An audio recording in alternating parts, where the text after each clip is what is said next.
Hey, love seekers. Today I want to dive into a topic that's close to my heart, finding love faster. A colleague of mine recently shared some insights about how self-sabotage affects entrepreneurs, and she gave a list of the kinds of self-sabotage that entrepreneurs often face. And it got me thinking about how these same patterns appear with singles searching for love. Why should you listen to me? Well, I'm a certified relationship coach, and I've had the privilege of helping over 1,000 love seekers. I've been working for over a decade in this area, and I can tell you that I'm constantly struck by the self-sabotage I see in singles that are looking for love. So let's investigate some things that might be creating self-sabotage and see if there's anything you might not be noticing that's there for you. And I'll share also some ways that you can counter it. So let's start by talking about worry. Now, singles often find themselves tangled in worry about why they haven't found the one yet. They overthink every interaction. They fret over whether they said the right thing or if they're being judged. And this constant worry can be a real killjoy and prevent you from engaging in the process of looking for love. Now, how do you counter worry? Let's start by asking ourselves, is my worry based on reality, or am I just creating scenarios that block me from enjoying this moment and taking action? Next up, we'll talk about criticism or blame. Singles might criticize themselves, or they might think they're not attractive or interesting enough, or they might just blame past partners for their current situation.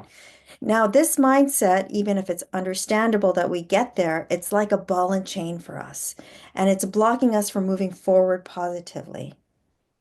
How can we counteract it? Maybe reflect on your thoughts around criticism and ask yourself, am I being too harsh on myself?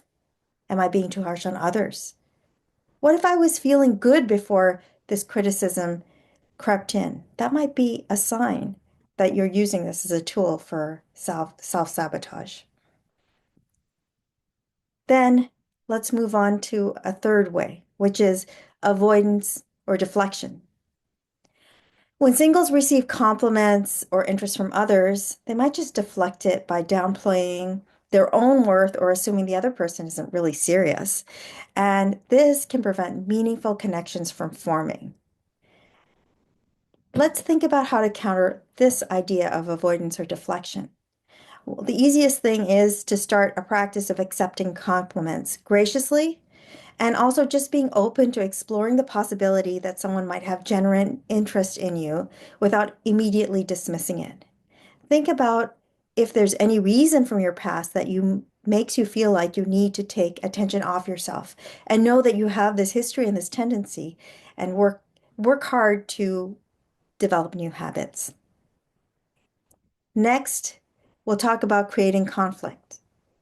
So this is another big one. Sometimes singles might start arguments or create drama in their dating life by subconsciously pulling themselves back into a comfort zone where they don't have to face vulnerability of new relationships.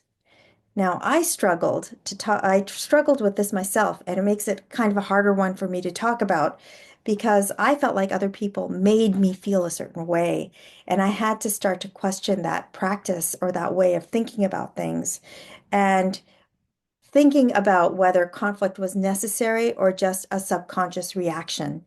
And if there's reasons that you feel like you need to speak up, think about if there's a possible way to be vulnerable without making it into an argument. And number five, finally, just this getting sick or being too busy sort of thing.